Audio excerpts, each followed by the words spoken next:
Welcome to our community engagement meeting.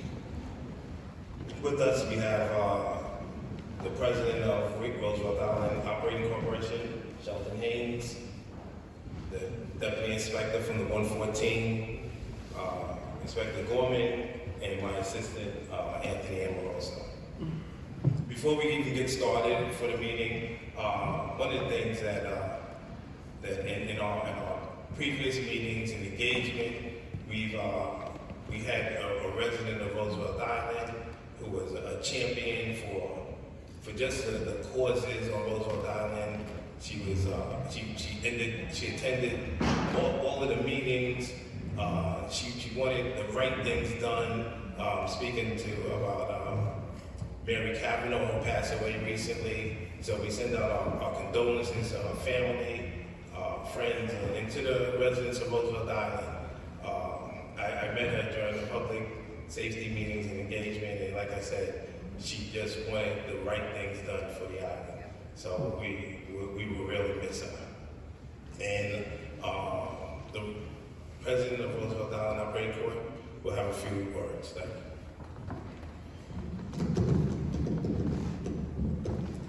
Good evening, and thank you, Chief Brown, for the acknowledgement to the Roosevelt Island community. I wanted to thank you all for participating this evening and for our future meetings. Our goal is to bring the community together to discuss important issues and have a dialogue about all the pending Roosevelt Island, challenges, initiatives, and so forth. We're going to have public safety community engagement meetings. We're going to have other ones to talk about other broader community issues also. We ask for everyone to give thoughtful insight, have a healthy dialogue, and we're excited to get to start this initiative as it's going to continue to grow, and we continue to address these things together. I'd like to thank Chief Gorman and his team for coming together with us for a partnership. I'd like to thank our Real team also for bringing this together, for you all for even being here to participate this evening. Thank you.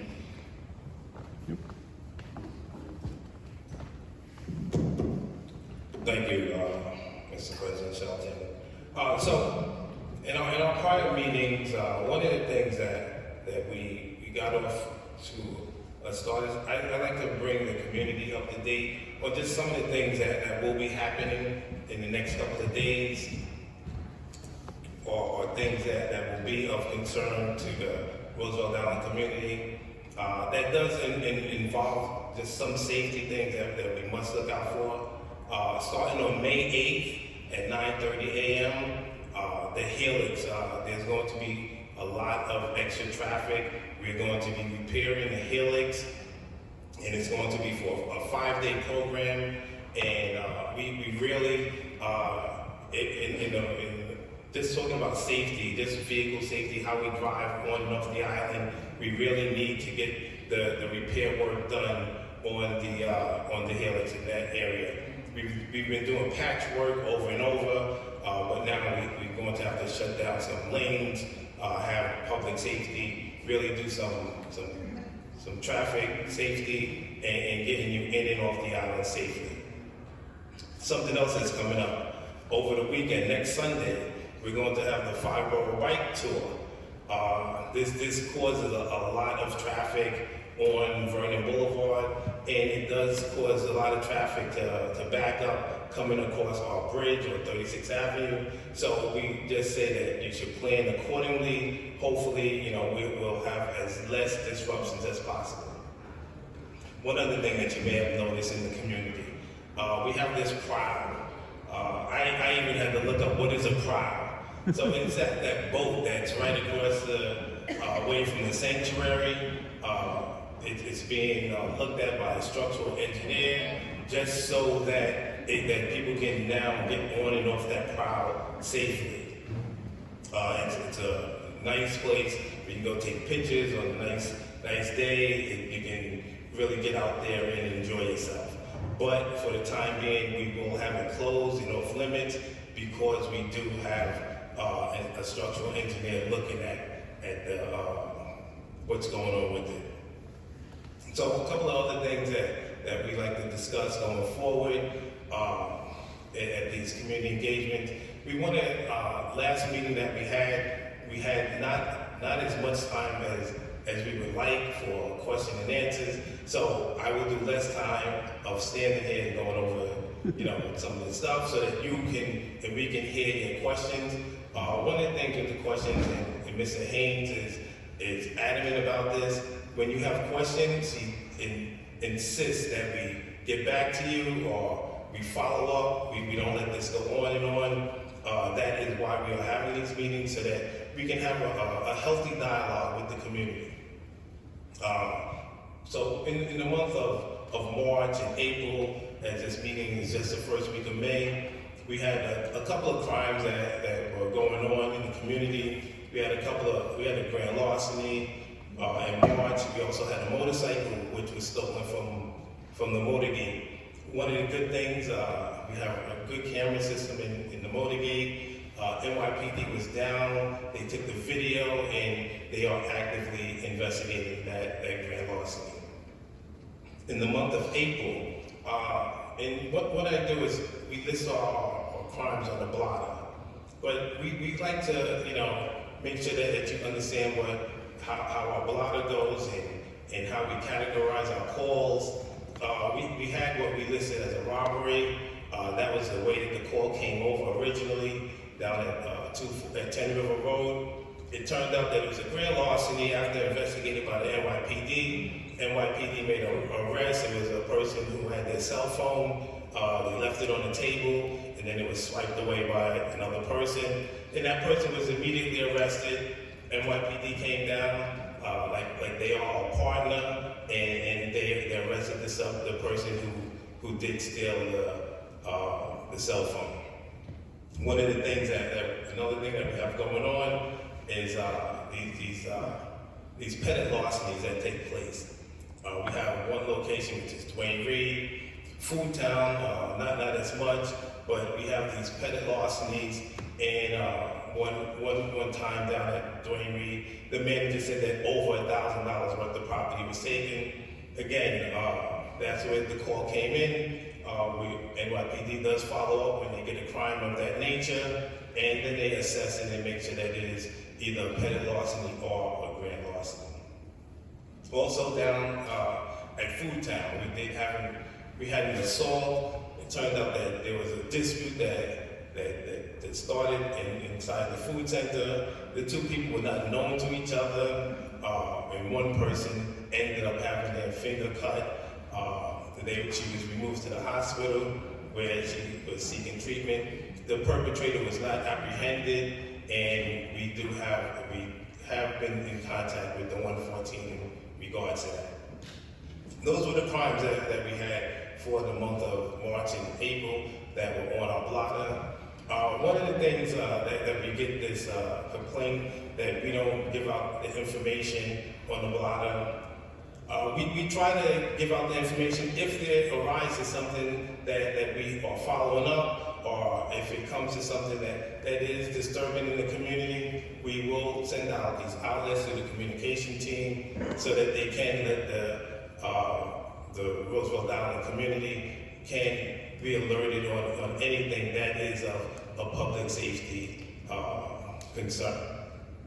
One of the things that I do have to announce, talking with the 114 precinct, they have a really good NCO program. The officers are very responsive.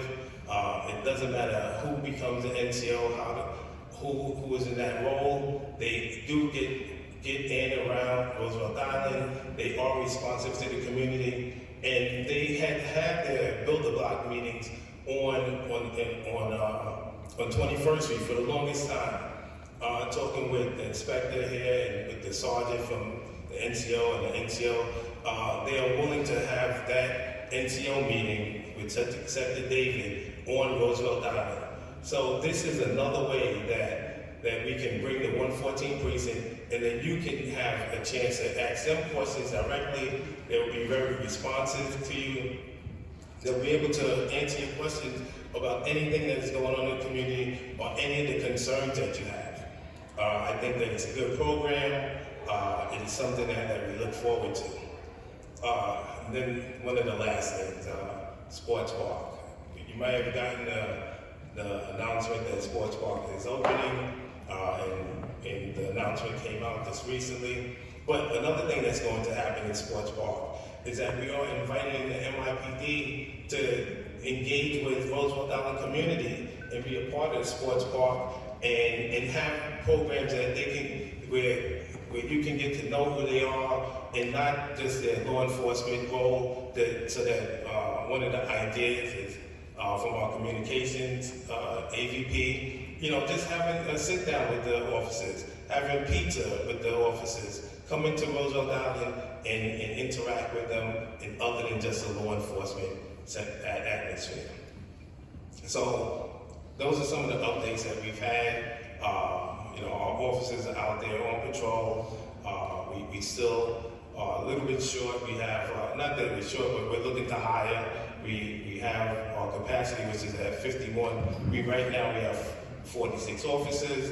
We have some bike training that's coming up for the community. You will see the officers out and about on the bikes. We have got this bike training that will allow them to better interact with you also. They will be available and trained just in the coming month that we have ahead. So I'd like to introduce Deputy Inspector Gorman from the 114 Precinct.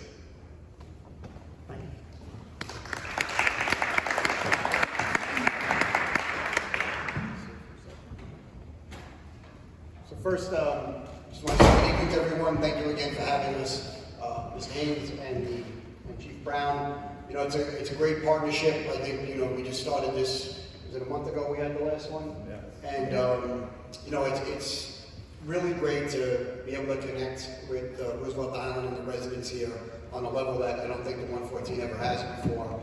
But we're going to keep moving forward with this. Since I was here last time, obviously the NCOs have been directed to be more involved here, also my YCOs, and I mentioned this last time, but our youth coordination program was basically tripled in size and given a dedicated supervisor recently.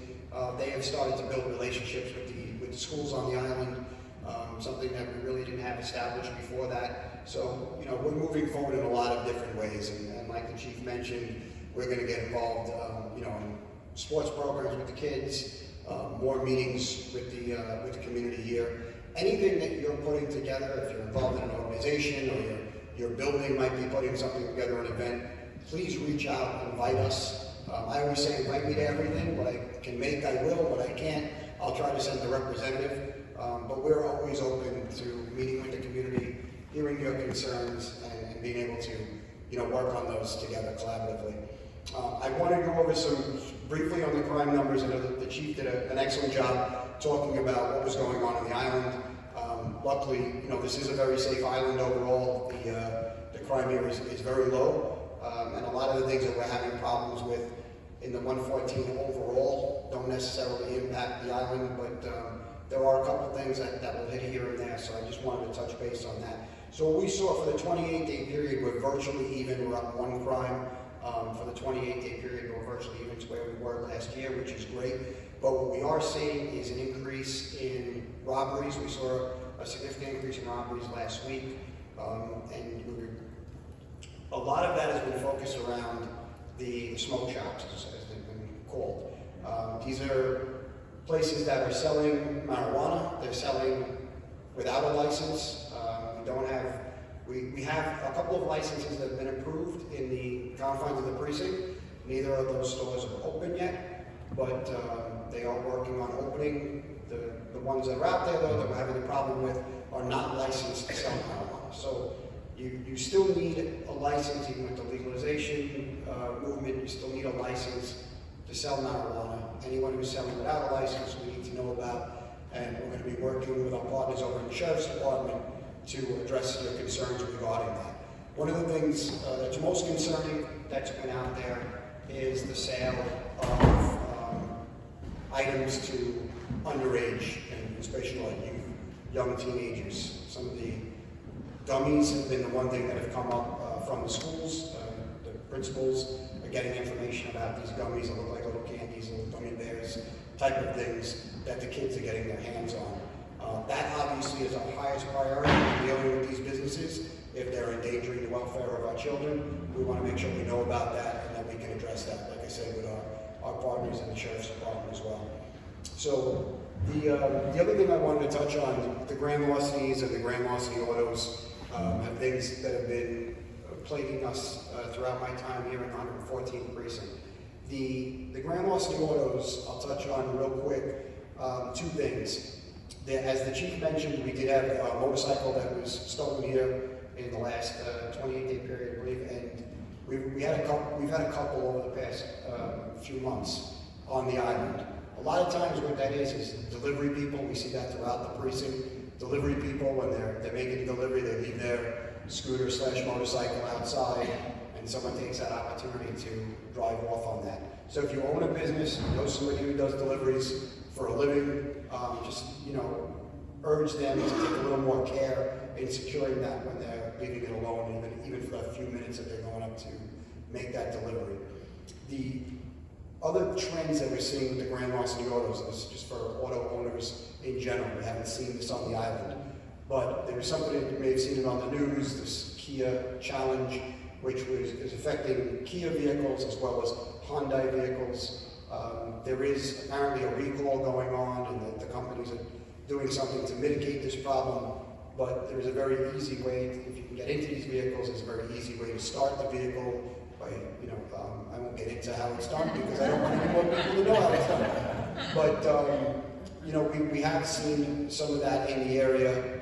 We did see an increase in Kia vehicles stolen in the area recently. So if you have a vehicle like that, my advice would be contact the manufacturer, contact the local dealership, and hopefully they can help you get that mitigating equipment and put that to bed, as they say. The other product that we're seeing a lot of throughout the city, this has been going on since before I got here, is the Hondas. Honda products have been consistently the highest number as far as the type of vehicle stolen in the area, with their focus being on the CRV vehicles. What we've recommended, and sometimes what's old is new again, the perpetrators have gotten past technology, right? They've caught up to technology. They're able to make access to these vehicles. They're able to start these vehicles. What we think will help you is using some kind of steering wheel lock, going back to, I won't use any names, right? Because we're not here to advertise, but going back to some kind of lock, whether it's something that goes to your brake pedal, whether it's something that just goes across, hopefully they're not walking around with a hacksaw, or anything like that to cut through that. So we want to make sure that they're, we take a little bit extra step to secure that vehicle, and anything else you can think about. Back in the day, we used to have, they called a kill switch that could turn off so the vehicle wouldn't turn over. There's a lot of different things that we can be doing. Whatever you can do to secure that vehicle, I would pressure you to do it, please. And I'm trying to think what else I wanted to get. The grand larcenies, going back to the grand larcenies, and we did have one here that was what we call a false promise, but we're getting a lot of our grand larcenies, a lot of them are either account fraud, which I will tell you, very important thing to do with your accounts, your credit card accounts, your savings account, checking accounts. Make sure you're checking them on a regular basis, making sure that the transactions are legitimate transactions that you've made. And I know it's a little bit of a pain to get on the computer every once in a while, but making sure you're checking that, because what we're seeing is that someone gets access to your account, and it may be 3-4 months till you look at that, and then you realize that you're out $50,000. Some people have been out much more than that, and we don't want to see that. So it is very difficult to fight.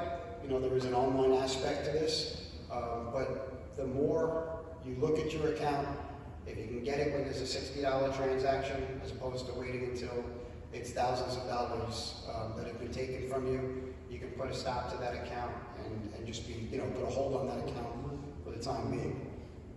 Right. Good evening, everybody. So, I'm listening to everything that you guys are saying. Please. Legal.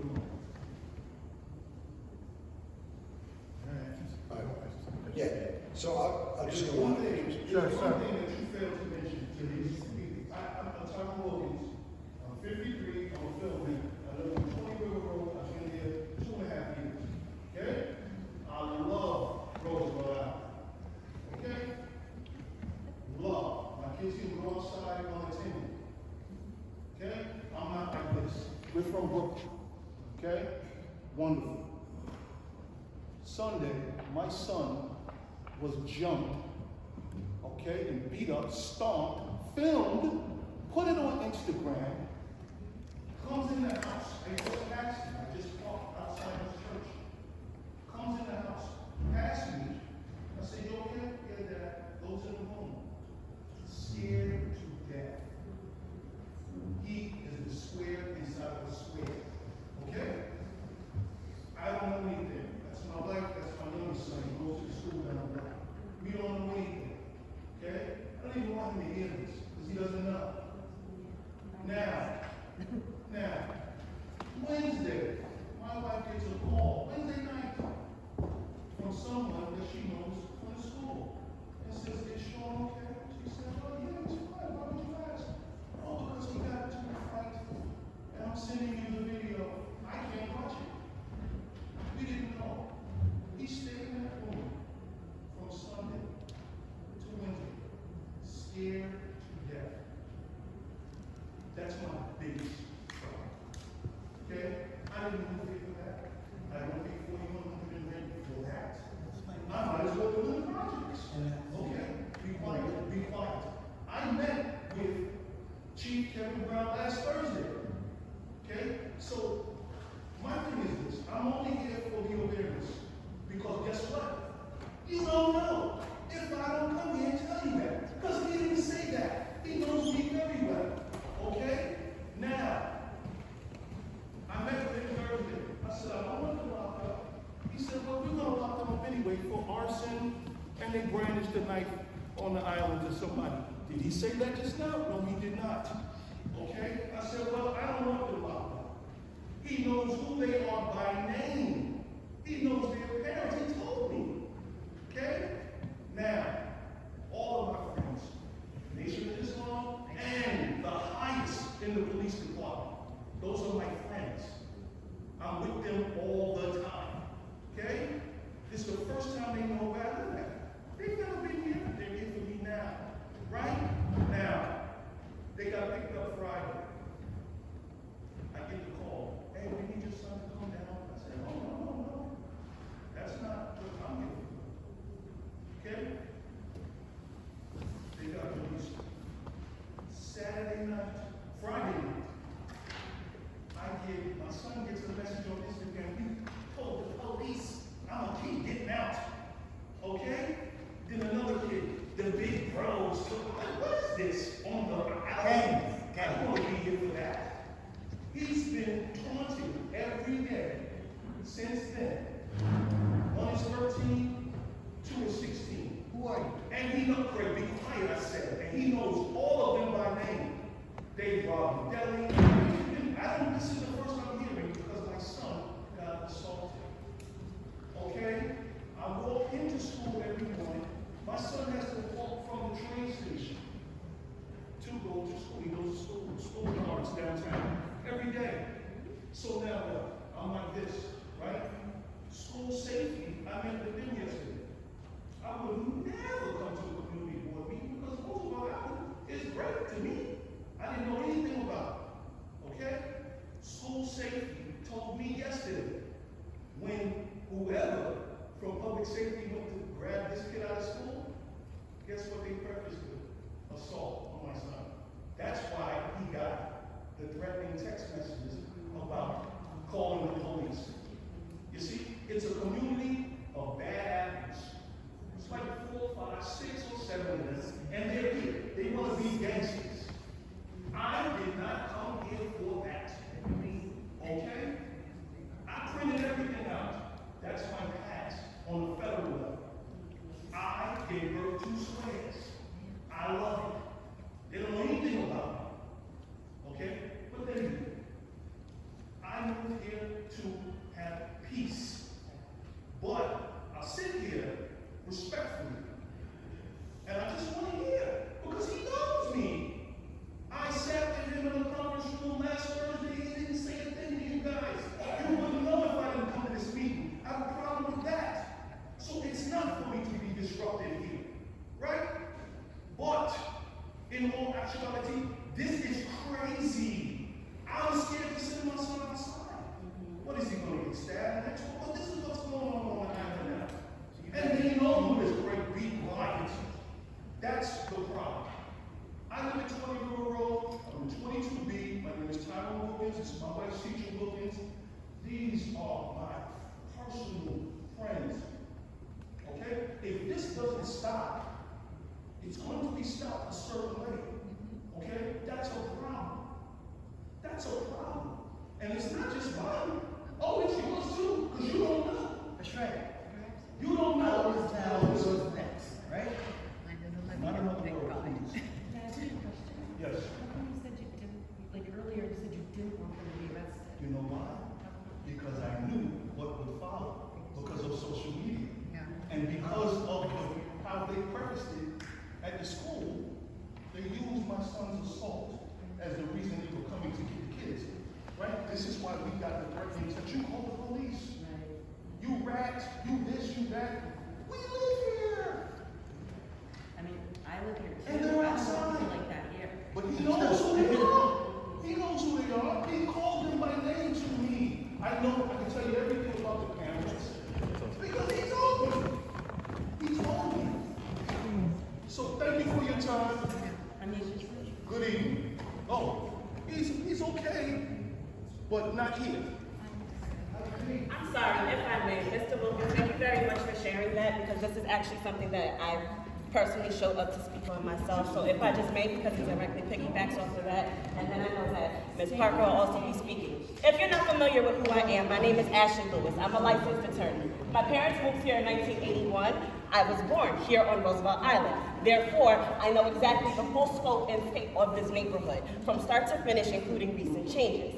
Now, I too have become very concerned about these issues. How do I find out? Because like I said, I've been here and I'm dating myself. I was born in 1985. Therefore, it's not just petty gossip, right? My family is within the community. We have ties within the community. As there are other parents here. We have social networking groups. We have WhatsApp groups. We discuss these things, correct?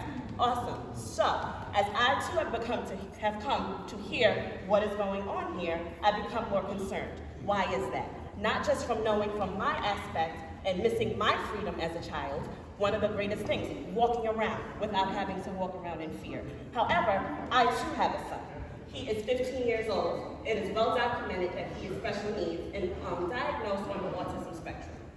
Furthermore, he is now trying to get his acquired daily living skills together, and he's starting to travel by himself. So now imagine my horror at hearing that this is not just an isolated incident. This has been ongoing. Amen. So there have been incidents, and again, how do I know? Because part of the community, people mentioned, there have been children jumped down at Dwayne Reed. I can see from where my window faces on Main Street. I see them getting in fights, and I have no problem with public safety. I try to always defer to that because I don't want to have to call 114 if action is not taken quickly enough. Just last Sunday, I could hear them again fighting from my bedroom window. So this is an ongoing issue, correct? So as you can hear, it's ongoing. Now, unfortunately, everything reached a head yesterday. Why yesterday? Because I was able to identify all 3 teenagers. I currently live Roosevelt Landings, what used to be Eastwood. I grew up there. Therefore, I have no fear walking around here, and I have no fear in Eastwood. I know every hallway, I know every staircase. And I also say, because I'm also trained in self-defense, I really don't have much fear of anything. I am minding my business in the co-working space on the 12th floor. 3 teens come upstairs. Fine, they're permitted. If they're over 16, they go in. However, now they're running in and out, right? Awesome. I simply peek my head out and asked, can you please keep it down? I'm on a business Zoom call. As I mentioned, I'm an attorney. I'm trying to conduct business with clients. One of the children decided, oh, really? Bangs on the door. That's fine. I placed a call to management. They already let me know they were working in conjunction with public safety to address the issue because they had been terrorizing the entire building all throughout the day. Fine.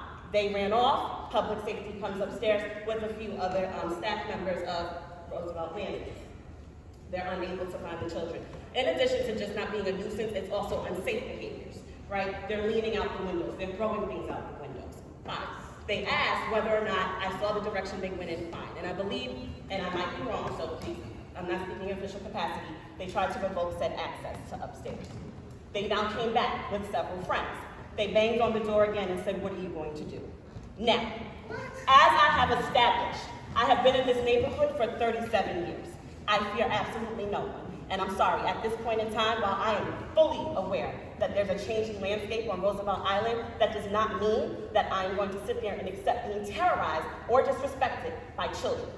So I stepped out and I corrected it and I let them know. Unfortunately, I knew one of the young gentlemen, and it's a shame because he is upstanding but just in the wrong crowd. And he said, I told you not to do this because I know her and I've asked y'all to chill out all day. So to be fair, there are several bad apples, and sometimes it just, and 15 wasn't that long ago, 16. It happens, right? Okay, fine. So they proceed, what are you going to do about it? I try to use words, I try not to, again, I'm a lawyer, I need to retain my license here, officer of the court. So, sweetheart, I'm an attorney. I have contacts in Manhattan PA's office and Philadelphia's district attorney's office. I have contacts in the Board of Education because I've served on the Education Council. If I want to sit here and truly ruin your life, I can, with no problem. You will have no future by the time I am done with you. And I have no problem going on record that that's what I said to them. And they said, oh really? Okay, well we'll see how that holds up for you and your child. I said, I suggest that you depart because this will turn ugly. Because what I am not ever going to do is cower, or have my child run. Because now this is how this escalates. At which point, I said what I had to say to assert myself. They cowered back. They continued to run amok. I had to leave at that point in time. So again, to piggyback off of this unfortunate situation, this is something that continues to escalate. And it's not that I just wanted to sit here and not only bring notice to it, but I know for a fact that there are different types of avenues that can be taken. This is fabulous. I'm grateful to be here for the engagement to put this on the record. But I also know it's possible for both 114 and public safety, if they need to work with the management companies. What is the screening process going on here? What is going on? How do I, and even in getting them evicted if necessary, how do I know that? My mother was here for some time. She managed to single-handedly, there was an emotionally disturbed family living in our complex. She single-handedly got them removed. And they terrorized this island, well not the island, but they terrorized the 4th floor for years. And if anybody is here who has been here for some time and you are very much familiar with the McCarthy sisters, you know who I'm referring to. That was my mother who got them removed. So I know for a fact that it's very much possible for this to be handled. So I'm just also offering my support. Ms. Susie, I know that she's going to speak up as well, and I just wanted to put that on the record. So thank you. So just very short, as last meeting. One second. No. We will have. Wait a second. We're gonna let you speak. Just let him finish, and then we're gonna take all your questions. If you just let him. It's not a question, it's just to piggyback on these two issues. Last meeting, you told me that my case was an isolated case. The case of the kids threatening my daughter to bring a weapon to the school to shoot her on her head. It was isolated. You said last meeting that we were going to speak out of this meeting. And I appreciate the call from the 114. And I already touched base with the chancellor of D2, and he's going to be able to handle that situation with NYPD and the school to get it all done. But it happened to my 9-year-old. Now it happened to a 13, 14-year-old, 17-year-old. Right. And now who Ms. Ashley is describing, I have seen them, my kids have seen them in Roosevelt Landings while we're delivering cookies. But not only that, last meeting I said about, what about the fires? And the 3 or 2 teens that are causing them. 28 days later, April 7 at 10:30 or 10:40 p.m. at night, they light another fire, 546, 6th floor. I have the pictures. I was standing right there in Main Street for over half an hour. There was no NYPD car. There was none. I have pictures. The hallway smelled horrible, horrible, and it was 3 teens. The exact same teens that are terrorizing Roosevelt Landings, the exact 3 teens that are causing all this havoc on Roosevelt Island, and those 3 teens are from 460, and one of them goes to PS 17 in middle school. So we have a problem, a serious problem. We don't want to be a statistic. And we're not gonna be a statistic. We're not. We're not. So we have to do something now, not tomorrow, now. And if I can, listen, it's I'm- not, sir, excuse Yeah. me, if it's not dealt with, if you continue to try to sweep things under the rug, it'll only multiply. Well, that's not what we're trying to do at all, sir. No, I'm not saying that you are, Yeah. but you never mentioned any of these incidents. Right. Which is appalling to me. I don't live in the South, but it's just weird to me. I understand how this thing works. But what I will But tell the- you is, if you don't have control of the kids, it will only get worse.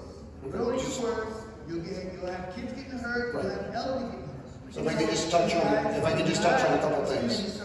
And it sounds You like guys will not be able to just sweep things under. You're gonna have to be proactive, or you're not gonna keep your position. Right. And that's exactly why we're here. So we're not trying to push anything under the rug. And Yeah, well, the first the meeting. the yeah. partnership that we're You building. never addressed anything that this woman stated, or this woman stated, or my sister-in-law stated. You never mentioned anything in the last 30 days. So that means that it's going underneath the rug. Okay? Sir, thank you. So let me just tell you, whoa, I'm dressed very down. I'm a sales director of a hedge fund. I loan all 3 year salaries times 10 every month. So what you're doing is you're hurting the youth. If you don't protect the youth, you can't protect the elderly. You understand? You have to correct the youth, and you have to get to their parents. And if you don't get to their parents, their kids are just gonna run amok. So you could come here every 30 days and put this poppy show, dude, but you're violating people. You're putting people in danger. This is real. And I just want to mention, from what I hear from people that have lived here longer than me, I've been here 7 years, and I never experienced this until 460. You're saying this comes from 460, that we didn't have these problems on this island. And I moved to this island because it was known to be the safest place in all of New York City. And I'm a single woman. I live by myself as a single woman, so even though I don't have children, and I think it's awful what's happening to your children, I want to be in a safe place as a single woman living by myself. I don't want to feel afraid. And there's lots of places in New York City where, like, you know, my parents, as the parents of a single woman, wanted to make sure I was safe. And I came here to be safe. And I mentioned this at the last meeting. I haven't felt as safe here lately, and I felt like it got a little swept under when I mentioned it. I want to just be clear about that. And so this sounds like things have escalated even further, and that we know where it's coming from. And I understand that there's, you know, things like having to do with 460, and there's probably, you know, can't just kick them all out. But like this gentleman said, like we gotta get. You have to give the parents of You these don't control children. the parent And control the kid. this can't happen. And people can't be bringing weapons into the schools, on any school, but on Roosevelt Island.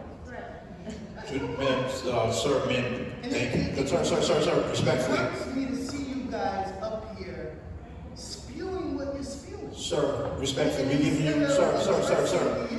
We're listening to you. We hear you. Truly, I want to make sure that I look you in the eye and say that. Yeah, but I was looking for you to say this first. Sir, understand, this is what this meeting is for, to have this dialogue. You're knowledgeable. Sir, we're right now, again, I want to debate, we're going to continue to have a big dialogue. Sir, let me finish. Let me finish. I give you a moment, you keep interrupting me. I'm asking. Please. Did you and your colleagues not know this before we came? Yes or no? Know what? I'm sorry. Did you not know of all of these incidents before we arrived here? Yes or no? Some yes, some no. So why didn't you express that when you read the That's- crime blotter of 30 days? This was just not not- do it because you was really underneath the rug. Within that, ma'am, sir, in order to continue this meeting, we want to make sure we have a dialogue. And listen, let me finish. I understand and appreciate your passion. We share the same passion, the same concern. This is the reason why we're having this meeting here, to rip off the Band-Aid and have real meaningful discussions. That's what this is about. This is not something that's going to be living some email in some back office. We're going to have this meaningful dialogue. That's why we have the 114th here, public safety here, and you all here. Every stakeholder community to have real dialogue about this. We're not running from any issue. The issue is going to be addressed here and so forth going forward. I do not discredit what you're saying, but make sure you guys, this is the purpose of this, to have real meaningful dialogue that they'll continue to speak on this also. So let me just address what I did know. And I did have a conversation, and Mr. Wilkins expressed that he did not want me to do anything. I received a disturbing video, and I didn't know who the victim was, but this is what I did know. I knew who the perpetrators were. I then took that video, and I called up the DA's office, and I wanted to see if we can do something about that. We saw a disturbing video of a kid being assaulted, and we needed to get these people off the street. The perpetrators. I knew who they were, and we picked them up. I don't wanna sound like I'm shouting at you. Yes. But you told me exactly who they were by name. You see, the problem that I had, I only came to the community board to make myself known to the rest of the community, right? My problem with you, look, it never said anything. See what you're saying now? Had you said that before I got up, I would have said, look. I didn't That's think, my issue. I didn't think that you wanted me to say this in front of the community and we could have had a conversation. But this is what I did. I saw the video, I acted immediately. The three kids that are involved, we had them the next day, and we were willing to prosecute them to the fullest extent. No, you told me that you were, I told you I'm not cooperating, and you told me in the conference room that you inspired on people on arson and brandishing a knife. That's what you said. You said that to me. I said, that's fine, but don't tell on me. And then I get a call. So now you tell me the people that you picked them up because of the video. No, I didn't say that. We had them on, these kids have been a menace in the community. Don't do that, brother. And you said. In addition, You said verbatim, and I quote, we've been having a problem with this collective for 4 weeks. You didn't tell them that. and this is what I did. I brought them In down. the right race, or whatever is going on. Okay, we know now, so let's figure out how to solve it. Be truthful. We gotta The problem is getting these three kids off the street. Be truthful. The kids have been in our system, we prosecuted them, and they've been in and out. And this is what, when we saw that video and when we brought it to the DA, we're like, we gotta do something about this before they hurt someone else. And that is where we were at. They were not prosecuted because we don't have a victim. They don't have a victim's name, they don't know who the victim is, and we cannot prosecute. They are going to family court on their knife charge, on their arson charge, and that's where we are right now. And they have been bad in the community, and this is where the last straw was, that they're gonna hurt somebody, and we know that. We've had their parents in, their parents are not responsive to our call that you have to do something, and this is where we are. With that video, we thought that would be what would push us over, that they would then do something about this. Your legal counsel could advise like that. Kevin, Yes. why then these 3 or 2 teenagers have been allowed inside my building? They Late live at there. night? No, they don't. One lives in your building, What? and one lives in 460. But why the one in 460 that is in middle school, yes, 17, is still allowed to come inside my building after causing not one fire, 3 fires in March 11, and then 1 fire on April 7. And he comes very late at night, around 11 o'clock. So one of the kids lives in your building, and but he the other brings one in a doesn't. guest. But the other one doesn't. And the kid that lives in your building brings the other kid into the building.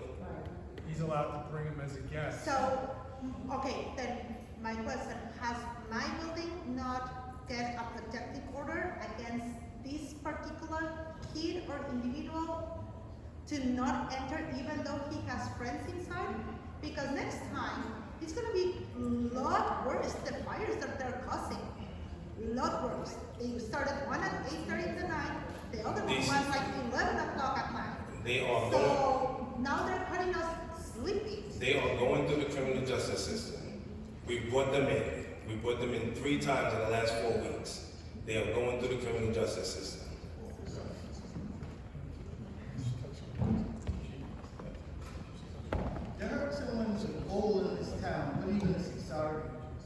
when they hurt or hit one of these old women walking over the head, what are you gonna say about But this? they Sorry. can't prosecute if they don't have a victim, and we understand some people don't want to come forward. That's understandable. That's This is understandable. private property. Any crime done in this town, you don't need a victim. This is private property. The owner of the property will prosecute.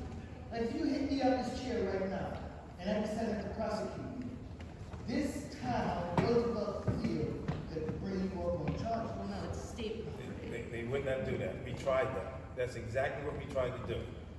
And they would not prosecute the kids. There's law. That is exactly what we tried to do. We brought them down based on the video, based on how violent they have been in the past, and they would not prosecute them. We didn't have a victim, we had no information on the victim, we did not give anybody the victim's name, and we knew that they did not want to prosecute.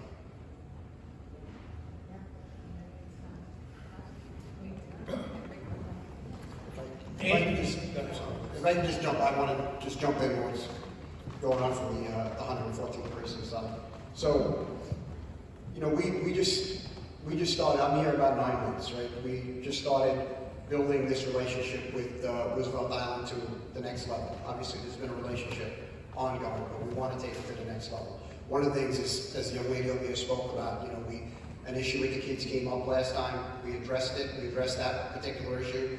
And that's the whole point of us coming to these meetings. We appreciate your concerns, and this is exactly where, you know, we want to meet with you and hear about these concerns. I have directed my youth coordination team to be on this island more often. We've started to establish better relationships with the principals here. And it's not just about the schools, though. Our youth coordination officers are there for any issues you have with youth on, you know, during school hours, after school hours, inside school, outside of school, throughout the summer. You know, but these things, if they're brought to our attention, we're going to address it. We're going to work very closely with our partners here at Public Safety, obviously. You know, they are here every day for you. We are going to be here right beside them, and we can work on these issues together. But like I said, with the ones that we're aware of, we work with. The ones we're not aware of, that's why we're here, to make ourselves aware of it. All right, and we can reach out to the parents. We can talk to the parents. We can. If the kids need to be subject of enforcement, we'll take that enforcement. But this is it. The information has to be shared. So, and I think we were successful in your case, right? And so, you know, that's exactly. So that's the same thing we can do with each of your concerns. And I appreciate you coming here today and bringing those concerns to our attention. And we're absolutely 100% here for you. And like I said, we have tripled the size of the team. We've put a dedicated sergeant in our youth coordination team. And they're going to be out here on the island, but they're also at your call anytime you want to call them for assistance. You can. The partner to our youth coordination sergeant, which is our neighborhood coordination sergeant, Sergeant Gomez, is in the back. He's here to take any of your concerns this evening, and we'll take them back to our team and make sure that they get addressed. All right?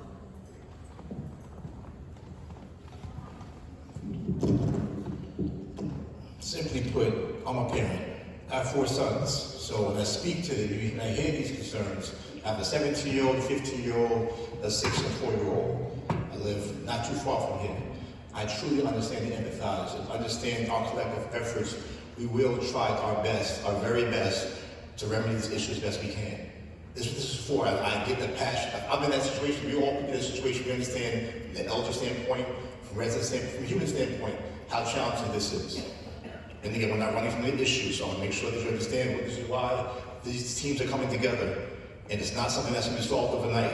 And I know some issues are some more personal than others, but we're treating everyone with the same dedication, the same passion to move forward. And we're going to make sure to inform you guys of these things as best we can in doing so. So please understand that. We've also developed a constituent service department also that will be stationed all across the island in the next couple of weeks. Whether it's the senior center, public safety, library, and other areas, we want to hear real issues in real time. And we'll have a team beyond that triaging and following those issues to fruition, to completion, excuse me. So please understand we are trying. We're not going to always get it right. There's going to be things that we have miscues on. We understand that. We want to hear from you also. There's things that you may know to say, hey, look, these are other areas, other problems that can't be addressed. So just know that we are going to continue to have these type of discussions. We're gonna have broader ones outside of the public safety one. I've had discussions with the president of the Roosevelt Island Resident Association about having a joint meeting also that's more collaborative to kind of, again, not just these issues, but broader issues. We see representatives from some of the elected official offices also. Thank you all for coming and being here also and hearing. We're gonna work with them differently also. Our goal is to make sure that we improve the quality of life in Roosevelt Island. There's several different fronts of doing so. This isn't some speech. This is we're here in real time, and again, we're addressing these issues head on. So again, I expect everyone to be candid. We will also. We're not running from here. We're saying we have good representation here. So this is the starting block of it. We'll stay around for extra questions, extra concerns. We'll have follow-up. As Ms. Del Campo mentioned, her concern was addressed last month. We're going to do one by one as much as we can to address these things to completion. Again, this is nothing, I can't promise perfection. I can promise complete attention and effort going forward. So you have that commitment from us. And again, that's our update on that. I'm sorry, Susan. Yes, I have one question regarding safety, at least in Roosevelt Landings. Is there, and please, when you don't be upset, is there a way that when the weather is nice, we can have the line for the pantry outside of the lobby of 536? Because I have found out that a lot of persons that do not live in Roosevelt Landings use the pretext of going to the pantry just to get inside with the elevators, and then we find out on Fridays that they're wandering through our ABACs, peeing on the ABAC rooms, or even pooping in the ABAC rooms. So if we on nice days when the weather permits, if we have the line outside of 546 that they don't have to go through the lobby, it will help the ones that live in Roosevelt Landings a lot. That's it. Because I know that it's our IDA/RIA. But I know that maybe public safety officers were not aware of what was happening. But the ones that live there, we have noticed that recently in the last 2 weeks. Frank first, I'm sorry. Yes, first, I'm sorry. Yeah, if I can just say specific to the line, because we work with the Disabled Association. We've worked successfully with public safety to address any of the problems and any of the concerns in the lobby. I can tell you, because I manage that line, we have full cooperation and assistance with public safety. We only let so many people down at a time. Some of you here who are online know that. We let down 5 at a time. 5 go by, I have someone in the elevator that counts 5. We're all connected on radios. And part of the reason why we do this, we don't want people cutting the line, which really upsets people. So I've not heard any complaint from any public safety officer, and I've spoken to everyone every week, and if there were an issue where someone went in but not down the line, we'd hear about it. I'm just saying, for that portion of that, it's very well monitored, and personally, I monitor it too. It was not, because 12 parents of my Girl Scouts went on Friday to my apartment to pick up their cookies with their shopping carts. They were not stopped at the door of 536 by no one. They were not asked where they were going.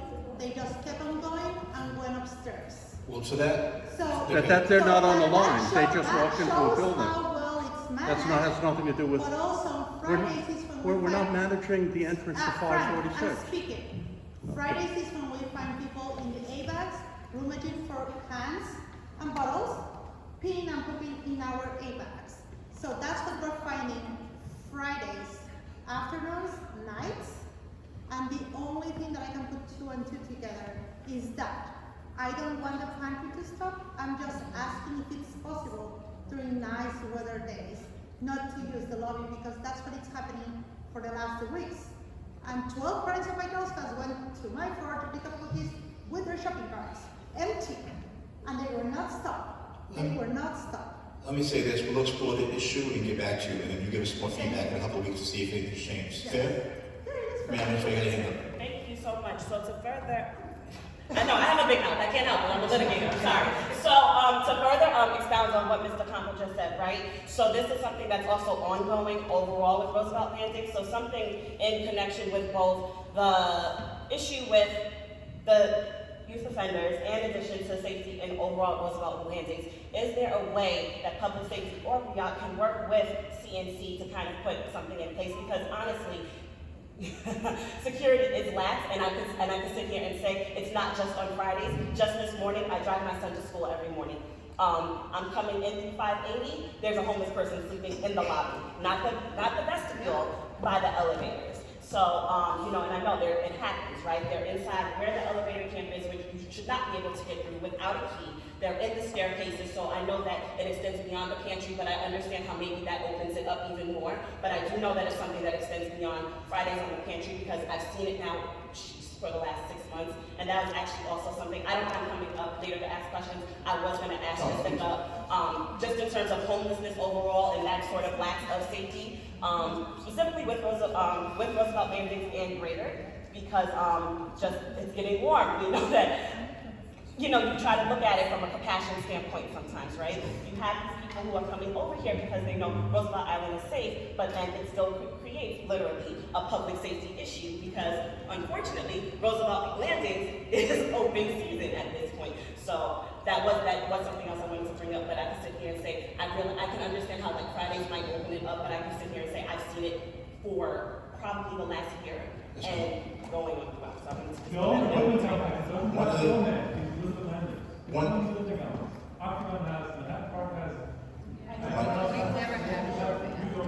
Give me a second. I'm going to address this real quick, and then we'll get past the mic on. I promise to get to everyone as best as possible. With regard to your statement and the question, we are having a different initiative with the property managers. We're going to be bringing up some of the issues we have here, things that are applicable. We're going to make sure we have that shared concern, whether it's security, whether it's different partners. We're having that also. Subsequently, we're also going to be reaching out to HRA, HPD, and DHS also to see what can be done. There are some privacy issues, so if you have a Section 8 voucher, there's privacy issues with that. I've been told from past experience, as best we can, we're partnering with all those different entities to see how we can tackle some of our real life issues that we have here.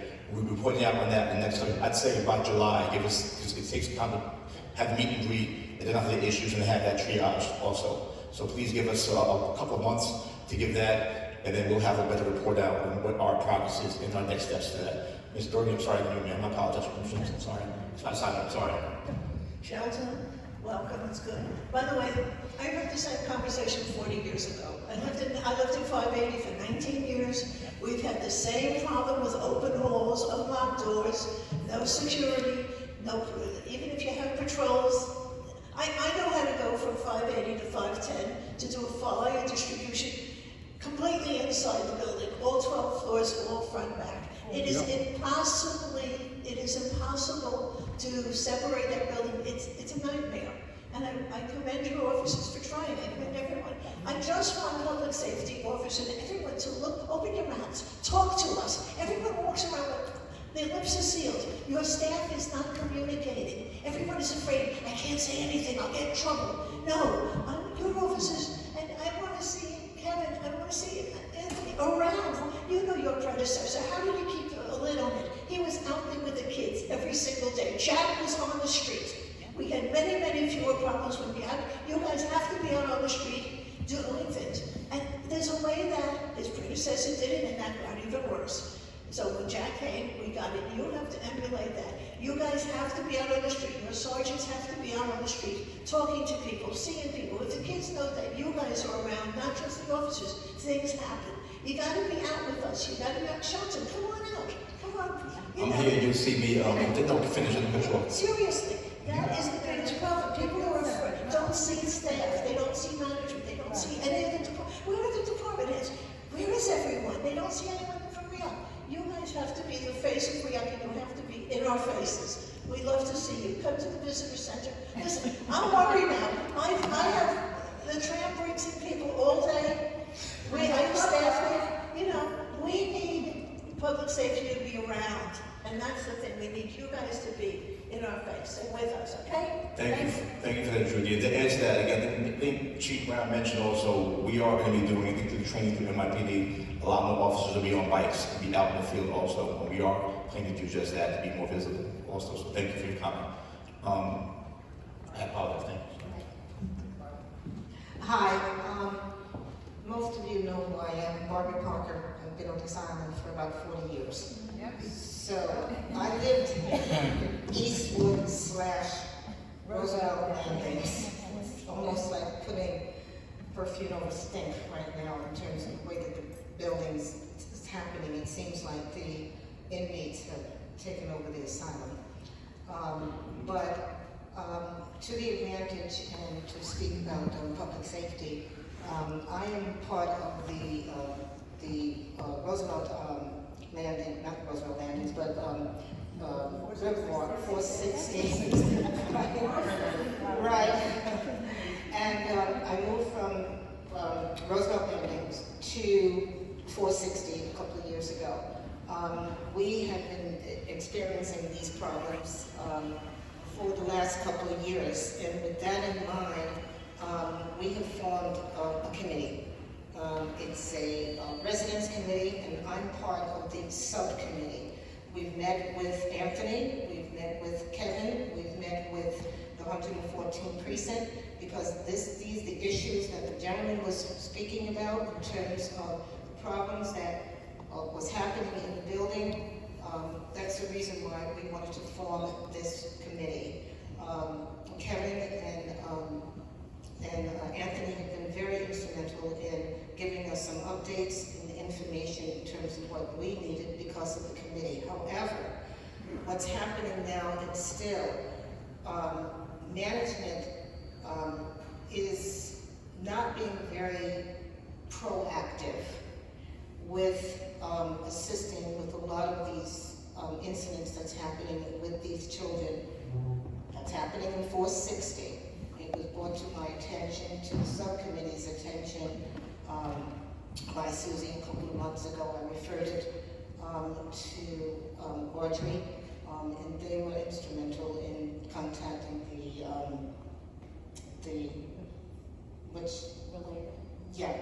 with related in terms of that. So I say all that to say this. When you're talking about meeting with these property managers, you really have to sit down. We've met with them. We've sat with the higher-ups from related from the very beginning to try to solve some of these problems. But the horse is out of the barn now, so it's very difficult to bring it back in. We've talked about HPD. We talked about breaking ground. We talked about some of the other social services. Nothing has been done to this date, but I know that it's being worked on because we spoke about breaking ground over a year ago. You guys are just telling the community this now. But we were very instrumental in sitting down with management and asking them why, when you had 20 people, 20 units that were supposed to be set aside for people from homeless, for people who are domestic violence, any kind of mental illness, and it wound up to be 50 units. Right? We sat down with the elected officials. We sat down, Courtney was there for a couple of them as well, from Civil Rights Office. Why is this happening? They had no answer. We suggested last July in terms of bringing in social services. And since that hasn't been done to this day, this is what's happening now when people are speaking about what's going on as far as the problems that we're having with some of the youth that's in the building. They have gone buck wild, and it's going to only get worse during the course of the summer. You did mention the fact that some of the parents are not being responsive, so that makes it even more difficult and more of a challenge to be able to corral this situation. But if it's not dealt with, like we said a year ago, that this is going to escalate, and this is the reason why you had this gentleman here. Sure. Right, a year ago, we spoke about this is what was going to happen. And it's now happening, and it's going to get worse. If somebody does not become proactive, more than sending them letters, more than sending them emails, more than threatening eviction, it has to be rules and standards for everyone. And this is the problem, because a lot of these people have moved on the island, they're not from the island, and they're not really very socially involved with what's going on. And like I said, they're just running buck wild now at this point. We are in contact, the subcommittee is constantly in contact with the property managers. Of course, we're not in their best favor at this point because we're always bringing up these issues right now. So what I'm saying to you guys, to the 114 Precinct and to PSD, as much help that you've been giving us over the last year, there needs to be more. You gotta be able to put your foot down even more. No more of this, well, we will do this when. It has to be done now. And that's the only way that we're going to be able to curtail this. Because we've been hearing about these problems with the kids and with adults and with assaults in 460 for the last 2 years. And this is why we have formed this committee to talk to the higher-ups. And we gave them suggestions. Some of the suggestions have been done. A lot of it now has not been done. And we've just been hearing about a couple more things too that's been happening. It's the reason why I spoke with Ashley. Right. Especially no means since I was in diapers. Right. So she gave me a call. Wendy was instrumental in putting her in touch with me because they know about the committee that we have. So she's going to be sending me some information. I'm going to be in contact with the elected officials. Susie has sent me some information too. But this is what we're doing to be more proactive on the island, and we would appreciate if you guys could really work with us too as well to be able to put an end to this, or at least when you're setting up rules and regulations, you follow through with them. More than just, well, we're going to do this and we're going to do that, and nothing is happening. It's like having a small child that's out of order, and what happens is that they keep doing the same thing over and over again. You threaten them, but you don't do anything about what's happening. And now this has escalated to, to this point. But again, thank you, Anthony. Thank you, Kevin, for the help in sitting down with us. Ms. Walker, we have these patrols in the building, in I the know. building specifically. Yes. We do them 24 hours a day, I know. 7 days a week. Right. We have the officers in and out of the buildings. People who don't belong there, we check with the desk to make sure that they are not trespassing. And Right. any trespassers, we do arrest them. So, Right. so we are on top of, especially your building. It has been given a lot of attention, special attention, I know. and we will continue to do that. So if anybody is having any problems and they want to talk to our committee, our subcommittee, and sit down with us, please let us know, particularly, with reference to what has been said here today. We'll be glad to sit down and talk with you. Definitely. Okay. We have an open dialogue with you. Great, thank you. And you know I'm out there, I see you I all know. the time. You see me. I see you, Judy, all the time out there. I mean, you said that, I see you all the time, you know? All the time, and I make sure of it. So we're gonna continue those patrols, and we're gonna continue to be out there. I mean, Judy say hello to me every day. Go ahead. We are actually coming up on time, so we have enough time left in this forum for one more question. 1 or 2 more questions left. She was waiting patiently. Hi, I was just wondering, it sounds like the parents' concern here was with transparency. Is it possible to share these, patterns of gang activity, re-advisories, or something like that? We don't, just touch on it, Chief. Guys, just understand, these juveniles that have been, committing these crimes, we've been very strict with enforcing the laws with them to the best of our abilities as far as what they have certain rights too. They changed juvenile rules and regulations a couple of years back to they don't prosecute 16-year-olds like adults anymore. They have to be 18. So everything is going to family court. So we're on top of it. I mean, as far as them being a gang, it's a 13-year-old and a couple of 16-year-olds and a 14-year-old. Are they an official gang? They're a group of kids that we're constantly on top of. And we're trying to work with the parents. We're trying to work with family court. There was something that happened when we worked with the fire marshals with it. But we have to follow the letters of the laws. Can I just ask, what are the preventative measures, or how are you watching these kids? We have all of our officers know who they are.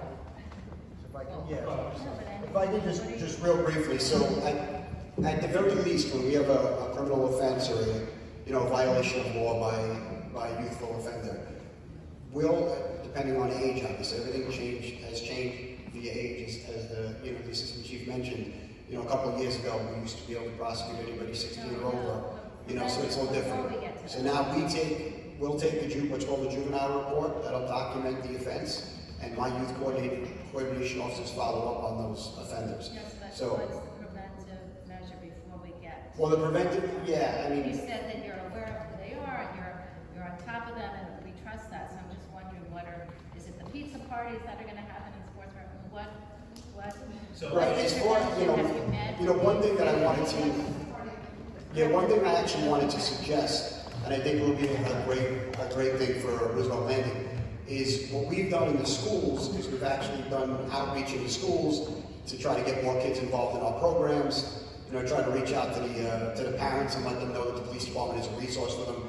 You know, some of these kids are not, like I said, they're not bad kids, they just maybe with the, you know, not the right people that they're working with, or the parents have to work all day. You know, I grew up with a, you know, in a single parent home. You know, they're not there 24/7. Those are the kids we have to reach out to, offer services to. Maybe we get them into a police department program or another type of program. But we can come and do presentations on that if we're just given you know, an area to do that. So if I can do that in the middle of Roosevelt Landing, I'd love to do that. I'd come out my YCOs, the Community Affairs Bureau, and get all those resources out to the kids and to their parents. So that would be a great preemptive you know, thing to do. I have a suggestion, and this one is for real.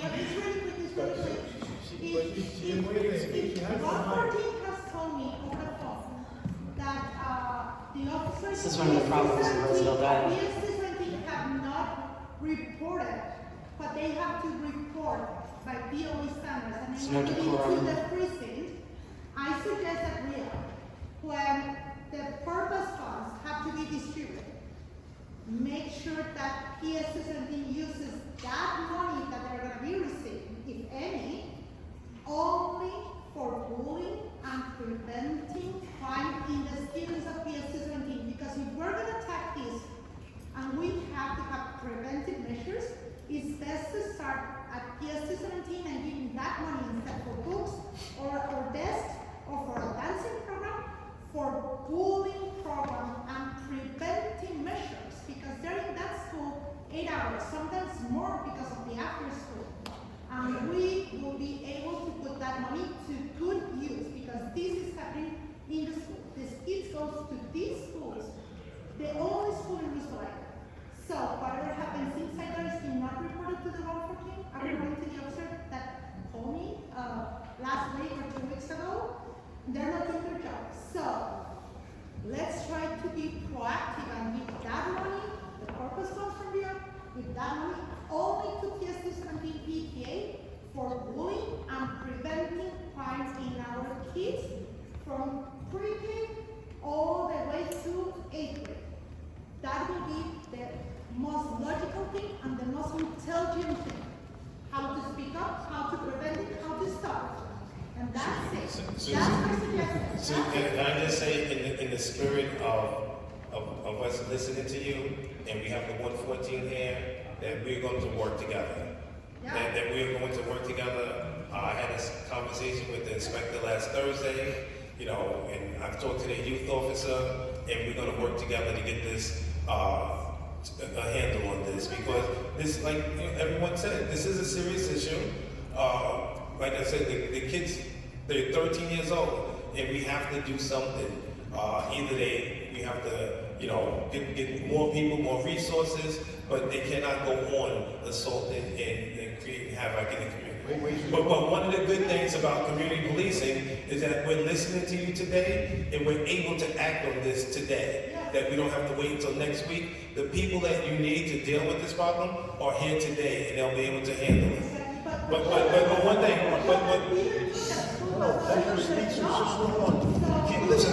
Listen. As respectful, we want to make sure we have to protect the forum. She's been waiting, and I want to make sure we listen. Be fair. We appreciate your comment. Ma'am, I'm sorry. Go ahead. Okay, so, like, first of all, like, I feel like nothing's gonna get done if people interrupt and complain, and you gotta listen. And I don't mean to, you know, criticize anybody, but I just feel like this goes on and a lot here. So I came here to talk about one thing, which is way down at the bottom of my list now after listening. But I am going to mention it in a minute. But one thing I do want to say said, and it looks like they've all left, but as much as like this gentleman who lives on the island and what happened to his son is horrible, and I want to see that changed, I felt very intimidated and bullied, and like there was a gang here with his entire family and friends from outside the island coming here to intimidate. They were here to intimidate you guys, and it felt intimidating to me.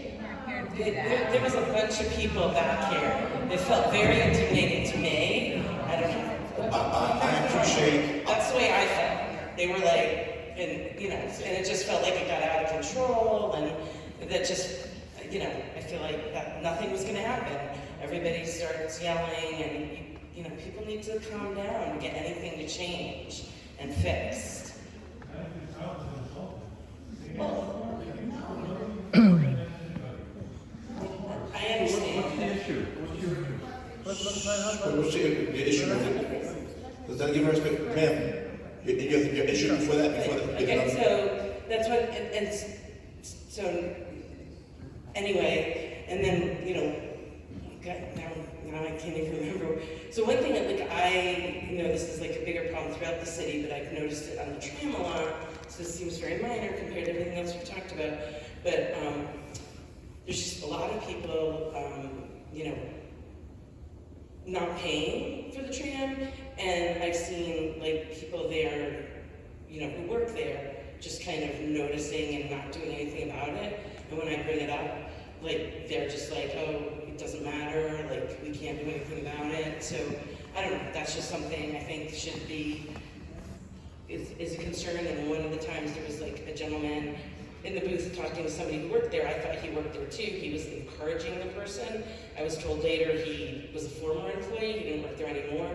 He was in the booth, so I thought he worked there on the Manhattan side, but he was like encouraging that. So anyway, that seems to be... Every point we were taking under consideration. Let me say this also. I didn't mean to cut you off. Did you finish? Yeah, well, there's a few other things I was going to say, but I'm not going to now. And I'll stay after as long as I can and take any other additional questions essentially, but I want to thank you all for coming this evening and expressing yourselves.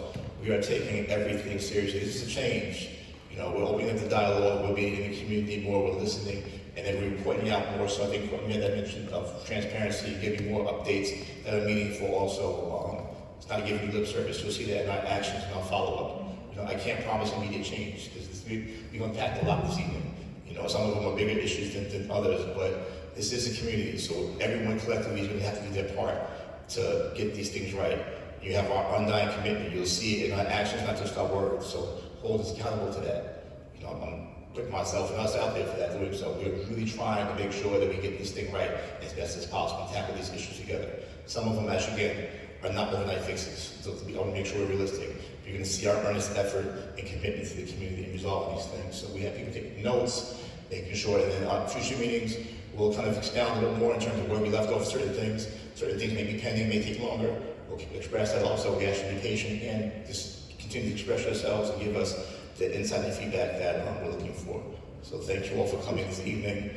More to come for these community engagements. As passionate as it is, I'm still left here again looking at the impact as a parent, but just as a citizen in this, this metropolitan area. So again, just really want to make sure that you'll see our effort with that also.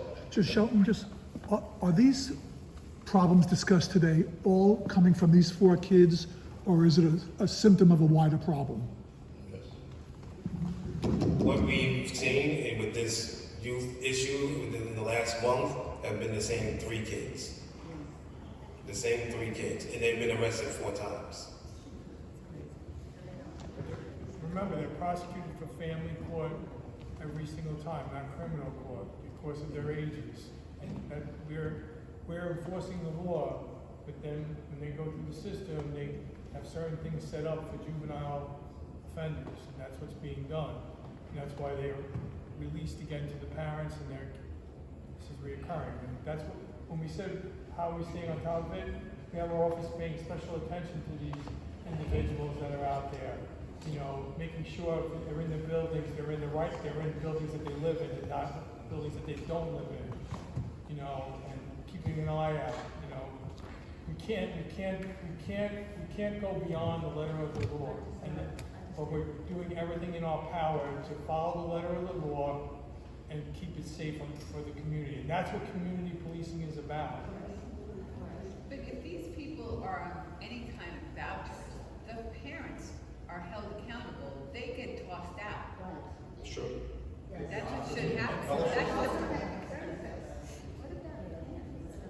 That is a process with the management I departments. that have understand, to and that's have- my thing is And that's, that. she is the person to speak to because it's a lengthy process that goes through. It's a legal process. And at this, again, Barbara, if your and other groups want to kind of give out more updates to us and you can come out and give some reporting on some of your successes and or challenges, we'll welcome that also as we expand the meeting. Again, this is all collaborative.